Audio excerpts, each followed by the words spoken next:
first, let me read about a glorious human being who I've had the privilege of knowing. My God, how long have we known each other now? 2 years? Probably. Corinne Herceg. She graduated from Columbia University. Somebody had to do it. And has graduate credits in editing, revision, and psychology, so you better watch yourself. A recipient of New York State grants, she has featured at major venues such as the New York Public Library, the Queens Museum, Provincetown Playhouse, St. John's University, Binghamton Community Poets, Calling All Poets Series, and many others, with such renowned poets as Pulitzer Prize winners John Ashbery. Very nice man, as we know. We honored him at the National Arts Club last year. And you read his work, and all of a sudden he just gets up with this just relaxed humanism, and just the way he talks is poetry. It was really a wonderful evening. Philip Schultz and poet William Packard, and founder of the New York Quarterly. She has studied with David Ingenhow, Philip Schultz, and novelist Glenda Adams. Karen was co-founder and editor of the first East Coast Theater and Publishing Company. Nero, the publication, released her second book, Out of Calaboose, New Poems, in November 2016, which I will tell you is a phenomenal collection. It's a great work. She publishes poetry, prose, essays in a variety of magazines and literary journals.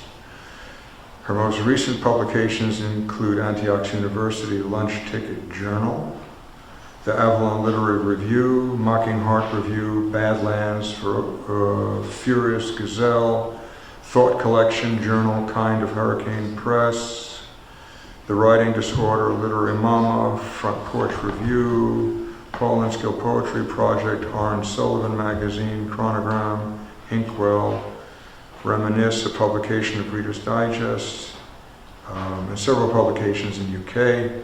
Her work is read on various radio broadcasts, and she has been interviewed by the Epoch Times. Karen is currently working with Kalila Ali, writing her memoirs as the former wife of legendary Muhammad Ali. I was very privileged of meeting. That's another story. You're going to have a hell of a ride.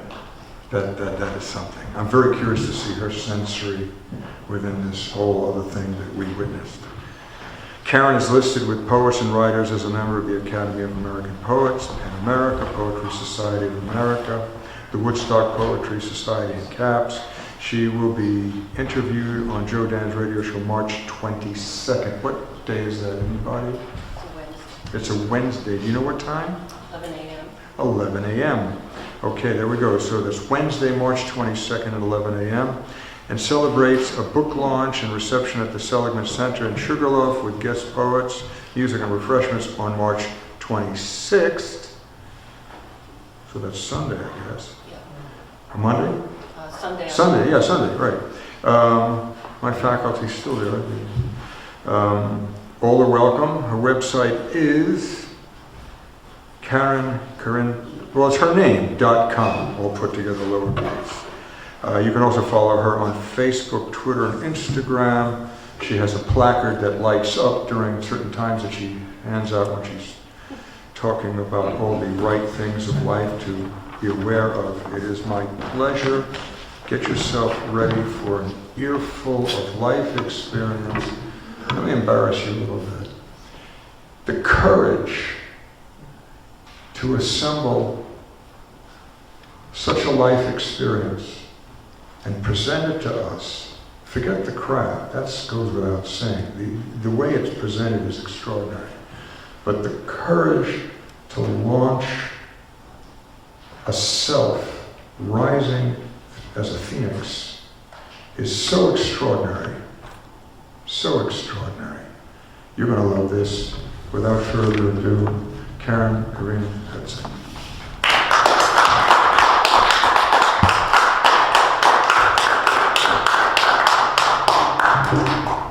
Thank you, Hayden and Robert, and all of you for being here tonight, for sharing your work as well. Many of you have heard me read before, and so forgive the repetition of some of this. I'm going to try and read some that I haven't been reading from the book at some of the readings I've been at recently. The book is called Out from Calaboose, Calaboose being a small local jail, and for me representing our self-imprisonment, the way we need to excavate our wounds and the way we need to really look at ourselves authentically and truthfully in order to heal. So this book was born out of that over 3 decades of work. Some go back further and some are more recent. It's in 5 parts. The first, I'm going to read a few selections from each of the parts. The first one deals more with, the first section deals more with relationships, their disintegration, the disconnection.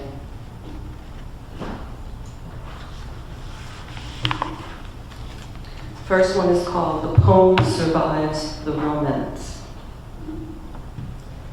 I was so angry at the chicken hawk, blatant branched, perching above me with overt desire, erect for prey, no decency to hide the wish for triumph, a clawing conqueror, patient in his unhidden, revealed pulse, quickening upon the object that allows its surrender.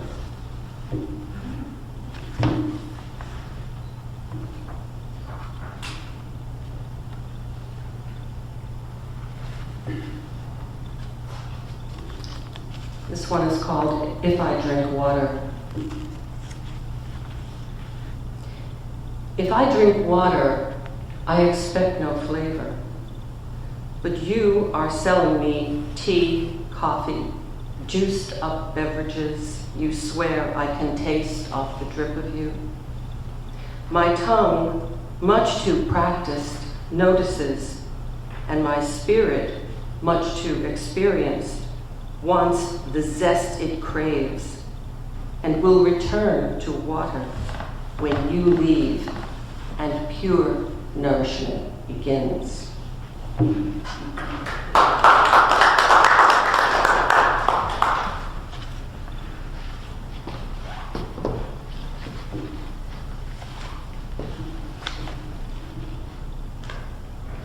I wasn't going to read this one. It's called In My Travels. It's the first one in the book, but it's one that's difficult to read, and I'm still, you publish the book and you still go back and you see things that you want to change perhaps or redo, and that's okay because it's always a work in progress in that sense.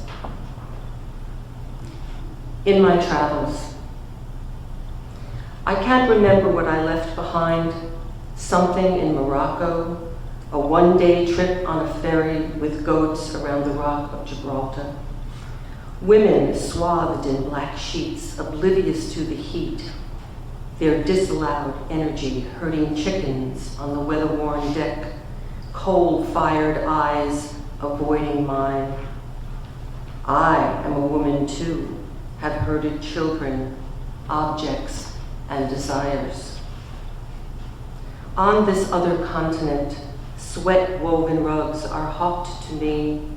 Okra and moss-colored herbal tinctures hold promises to cure what I cannot. A swell of odors wafts through narrow primeval alleyways, huddles of figures in stone hollows, baked barbaric bread on pallets extended to me by nomadic hands. Primary sustenance, like old communion, dry and stiff on my tongue. A curved-back Bedouin shines a seller's smile, a toothless mouth and beggar's hand, offering objects I can take home to narrate my journey. Back at the hotel, the coast of Spain is blurred through a rain-embossed window, tears streaking for the sweater I left behind in the store of the ruby-frocked merchant, fez tassels swirling among his wares. And all the spoils and discount deals cannot replace the history of my sweater, sitting alone, an ancient culture away. never to come home again.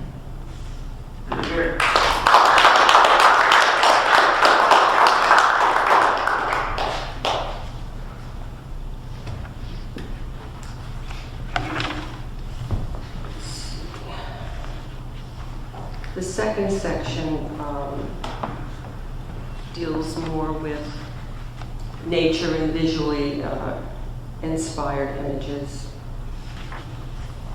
And since it's winter, I'll read a couple of those. In the silence of the snow, the pressure of snowfall eases sound from the air, shifting noise to the edges of earth. Cries soften, shouts fade to whispers, dissipating into layers of cold fog, rising off the powdered fields of serenity. In that endless white horizon, peace is a verb, zero is a virtue, and action is spared comment, envisioning oneness with every cell and nuance in the silence of the snow.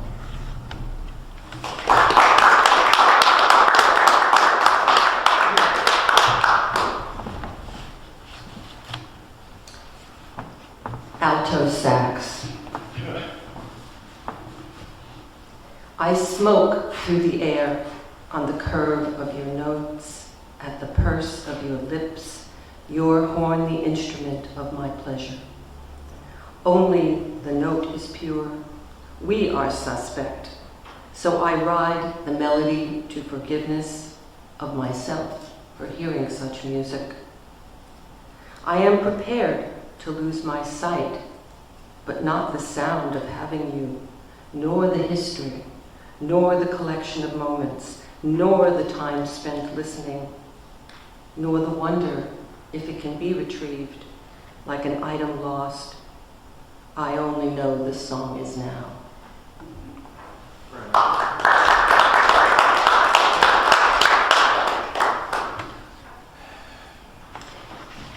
This third section is more inspired by social, political, and environmental consciousness.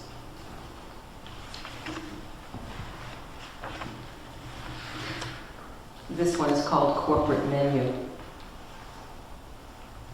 Don't we love the raw beauty of the starkly indigent, the thought of their rough brown hands, hands of earth we swear to revere, handing us our designer coffee, hand-picked beans from field to table, vegetables harvested under the sun's pierce from nurturing rays to fluorescent lit aisles, petroleum plastic packaged for the convenience of our impatient lives, a slow sneak of toxic death, engineered crops clothed in the garb of healthy nourishment.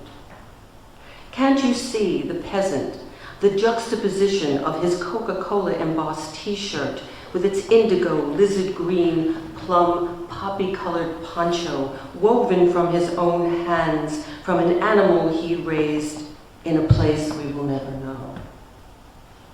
The cool current of unpolluted streams is on a time clock.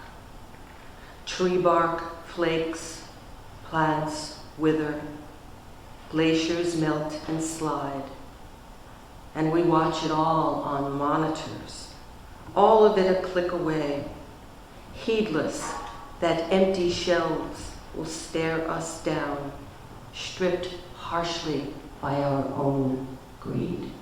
Hear, hear.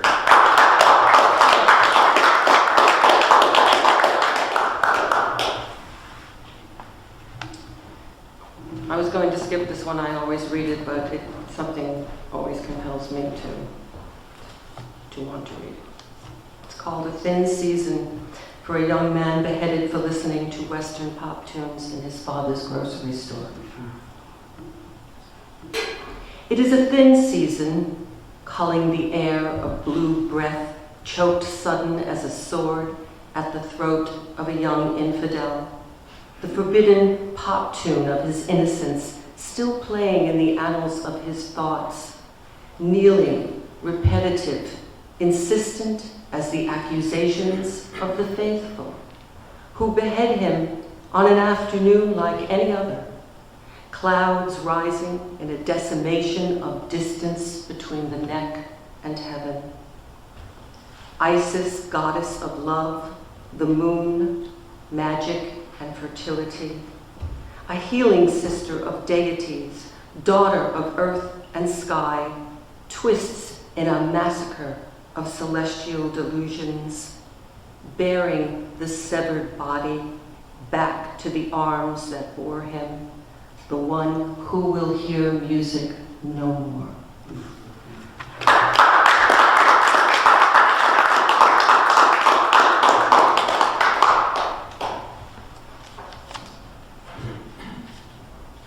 And these two, I usually don't read them together, but they're actually, they sort of complement each other. One is Hudson History honoring Pete Seeger, and the other is Lake Tear of the Clouds, which is actually the highest body of water from which the Hudson emanates.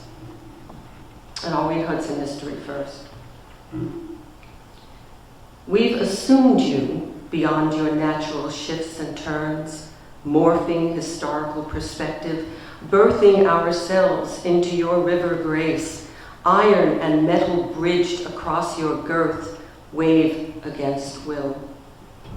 Adaptable in a marketable world, your iconic flow no exception, your pristine nature filled with natives and intruders, the lush natural and the burden of the built. From ambitious towers to towering trees, to the tread of silence near old wilderness. You begin at the north, the top, and push your power south, carrying all, delivering in a democracy of spirit, challenged, fierce, then passive, history glinting off your journeys, truth remaining in your depths, powering through the harbor, your own story obscured by ours.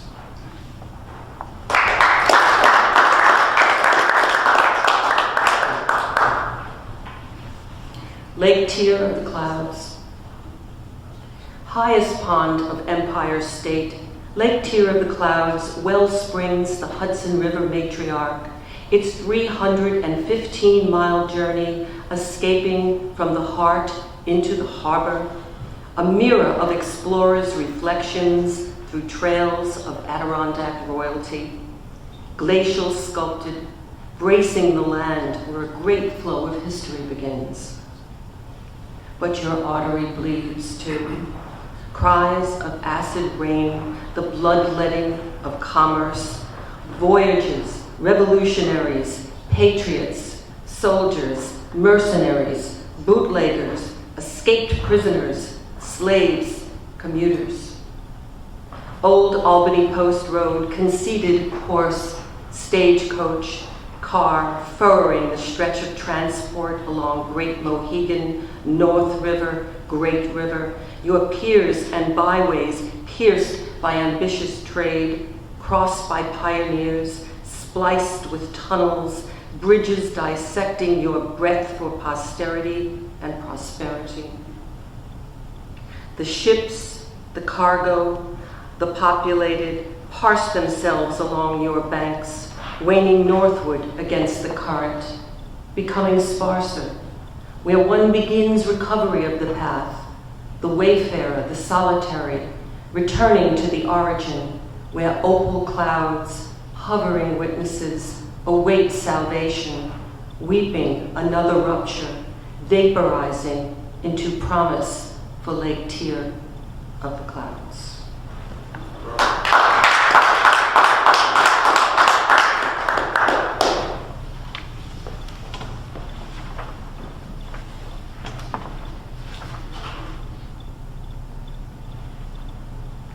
This is called Urban Visit.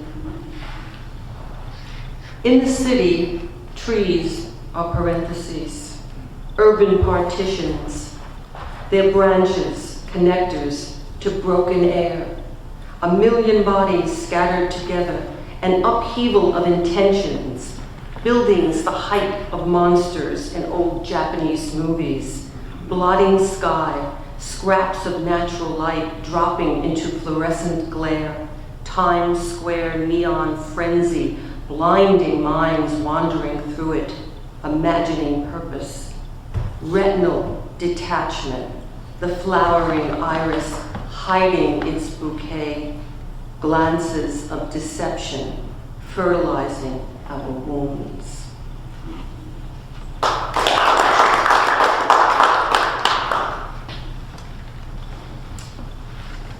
Part 4 is called Loving Hands. This section is probably the most personal in a sense. It has to do with a lot of healing I've done in my life, being a victim of abuse and maternal incest. And so a lot of these, we're working through that therapy and reckoning. And I need to read this one always. It's called 2 Olives, Please. And well, all poetry is true, but this one happened.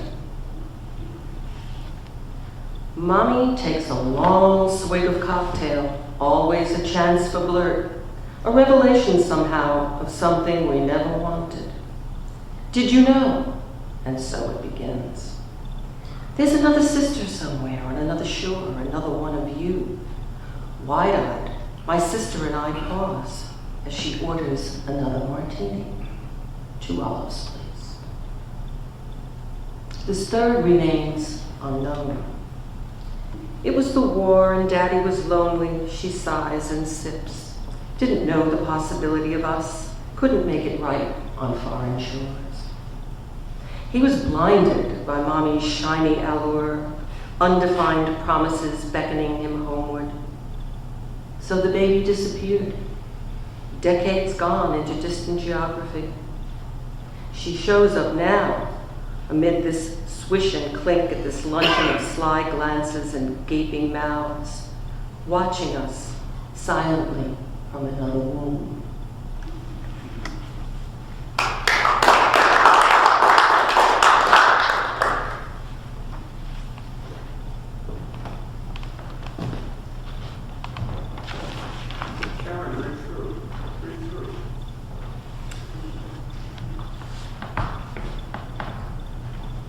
This is called Loving Hands. Kneeling in opposite corners, facing pale yellow walls, spines straight as rulers with impressions from loving hands. My sister and I learned early about a queen who must be obeyed, about disorderly conduct, and education of belt welts for transgressions only children can commit. Guilty for disturbing Mommy's perfect world, interrupting phone calls, scattering dirt, ruffling the sheer ironed curtains.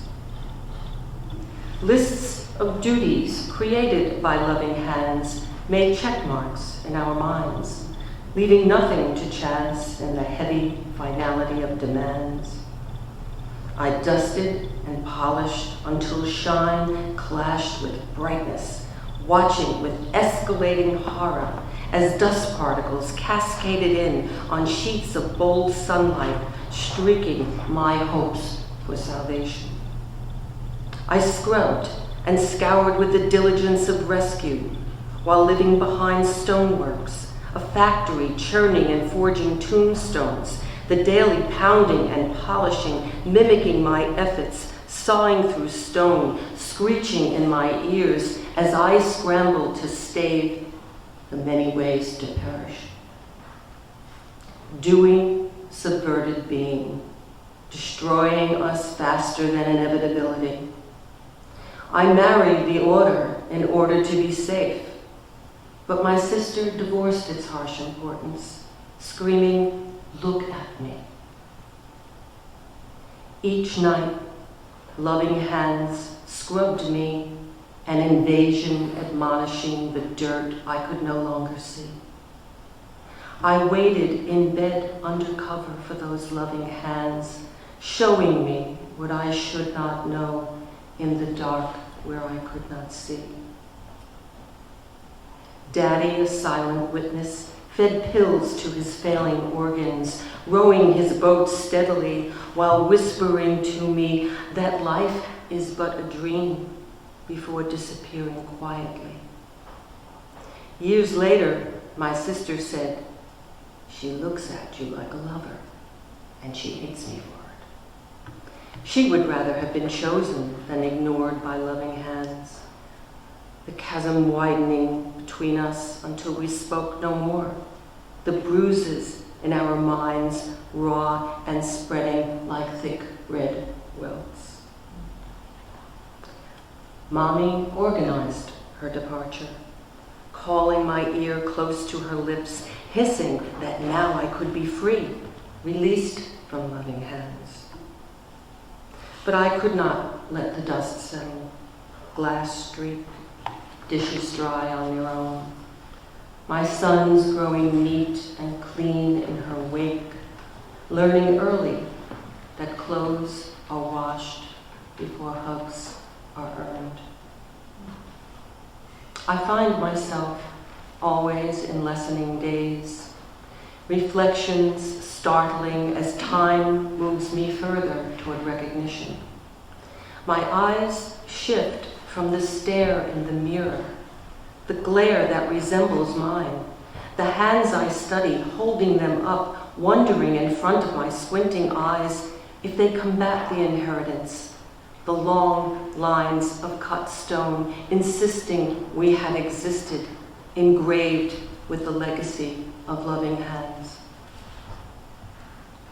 But I am my own jihad, refusing to be sabotaged, looking out into a globe of parts I do not know, the nascent, unlived arrival of myself, defying the gravity of stone, recovering cell by cell, a sculptor's excavation, until I begin to see the outline, the reaching to embrace, loving hands that now hold me in the arms of my own soul.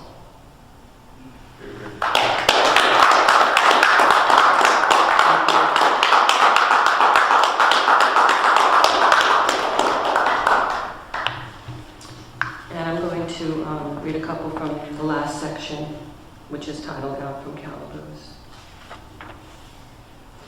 And this one is more, I guess, a section of recovery and resolution, or resolutions. Alternatives.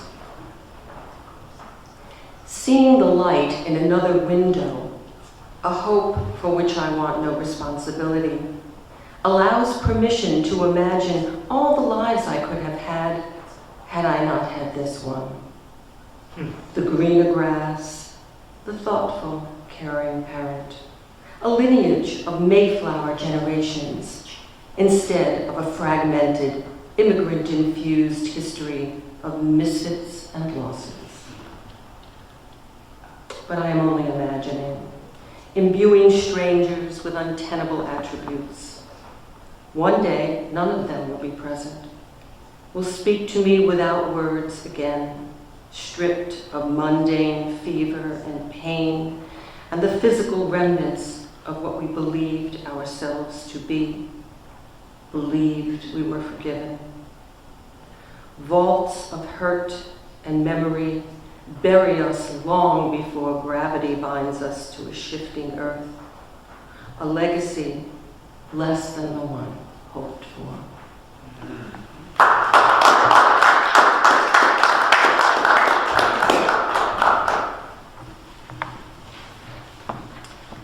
And I'll read two more. This is the title poem, Out from Calaboose. The variety of prisons boggles choice, disturbs the brain's logic, determination wide to imagine escape. It begins with one clean brick hurled against rage of what we will not release, morphs into fade under the mortar of hardship we draw to us. False impressions, pride and blame, and revenge, that pitiful gallows mask. Ropes tighten or loosen as we walk through memory-splattered gardens to ancient slatted doors, grilled iron, and locked rooms that once we ran toward so greenly.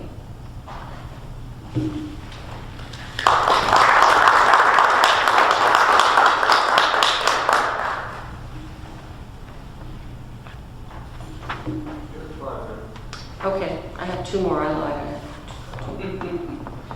And of course it starts with the word makes a liar. That's the first one. This is called Words. The word makes a liar when it leaves the lip, the pen. We put too much confidence in the eyes, the ears, the mouth. Flesh and bone in, I prefer the authenticity of the disturbed, whose fears are better focused, a knife-sliced reality. We cut ourselves to feel the pain a heart cannot hold. Can we not grant ourselves the grace to remain defenseless, become a footnote, the greater honesty in the small print, losing artificial assumptions? And what will words become at my hand that they have not been before?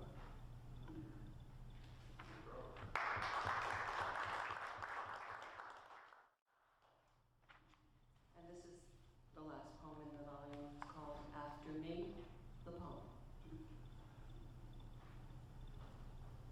I stand beneath it, the moon too many people have written about, that expectant orb poised for answers.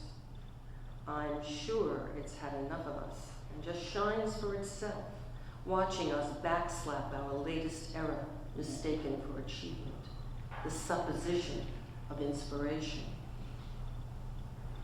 Will anything stave off this thing called salvation? How if we pine and ponder enough, somehow we will deserve explanations for all the unexplained places bookmarked in our minds, so we don't forget to go back, revisit them, as if giving ourselves more time will provide solutions, guidance. I stare up at the dark remnant of the hole where that moon sat only moments before, now hidden, its thin remaining cartoon outline, a sketchy, dubious reflection of another light, borrowed brightness, deceptively skirting across horizons, flirting with our serious studies of its barren landscape. Our man in the moon wishes its vanishing act each morning, leaving us stark-eyed, staring at harsher glare, lighting our stage. In the daylight of dreams, waiting to perform, more questions we will ask after living another day. And this poem will still teach long after I lose the will for instruction. Thank you very much.